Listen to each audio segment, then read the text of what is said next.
Bonjour à toutes et à tous, c'est Alexandre pour iDevice and Device et aujourd'hui on se retrouve pour une merveilleuse actualité high-tech et les news high-tech les plus marquantes qui sont au programme aujourd'hui. Deux news qui sont au programme.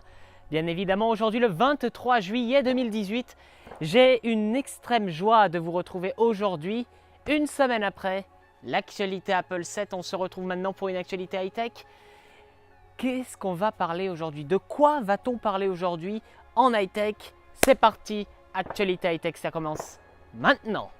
En news numéro 1, on va parler du successeur du Samsung Galaxy S9, le Galaxy S10. Samsung confirme officiellement l'arrivée d'un capteur d'empreinte digitale sous l'écran. Samsung attend généralement des conférences pour dévoiler tous les détails sur ses smartphones.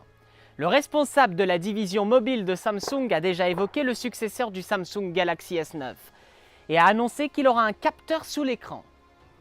Au cours d'un rendez-vous en Chine, DJ Co a fait savoir que le Samsung Galaxy S10 n'utilisera pas un capteur optique parce que ce système peut proposer une mauvaise expérience. Samsung l'aurait adopté il y a 2 ans si la qualité était au rendez-vous.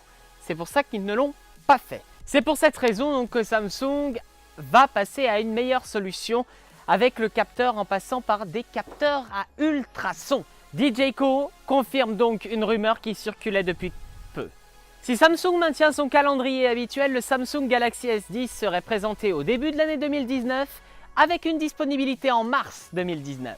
En news numéro 2 et en ultime news de cette actualité high-tech, juste avant les vacances, c'est parfait. Je ne sais pas si on va prendre des vacances cette année, on verra ça d'ici peu, je pense. Je ne sais pas pourquoi je sors ça maintenant, j'avais envie de le sortir maintenant. Free se félicite d'avoir 1 million d'abonnés en Italie 50 jours après son lancement. Le 29 mai dernier, Free s'est lancé en Italie avec comme nom Iliad, à savoir le même nom que la maison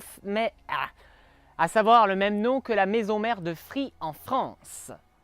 50 jours plus tard, le succès est au rendez-vous avec déjà 1 million d'abonnés au compteur. En Italie, Free propose un seul forfait à 5,99 € par mois, avec les appels illimités vers les fixes et mobiles avec SMS et MMS illimité également, ainsi que 30 gigaoctets d'internet et l'usage de 2 gigaoctets d'internet dans toute l'Union européenne. Quand Free s'est lancé, il a indiqué que cette offre était réservée au premier million d'abonnés. Fort de ce succès, Iliad Italie indique que cette offre est étendue aux 200 000 prochains clients. Ceci nous rappelle Free en France. Quand Free a lancé son forfait à 19,99 € en France, c'était réservé seulement aux 3 premiers millions d'abonnés. Au final, qu'est-ce qui s'est passé? C'est qu'ils l'ont laissé ce forfait au même prix. Pour ceux qui se posent la question, Free a cassé les prix en Italie comme il l'a fait en France il y a quelques années maintenant.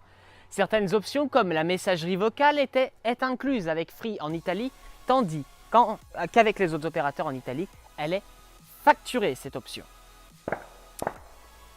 Et voilà, c'est terminé pour cette actualité high-tech et ces news high-tech les plus marquantes, tendrement, amoureusement et perfectly. Moi je vous dis à très bientôt pour une prochaine actualité high-tech et pour une prochaine vidéo. J'espère que vous avez aimé. Si vous avez aimé, lâchez un pouce bleu dans la barre des pouces bleus. Et moi, je vous invite à vous abonner à cette merveilleuse chaîne YouTube pour ne pas rater la suite. Activez la cloche pour être alerté, parce qu'on ne sait jamais s'il y a un petit concours qui se balade par-ci par-là.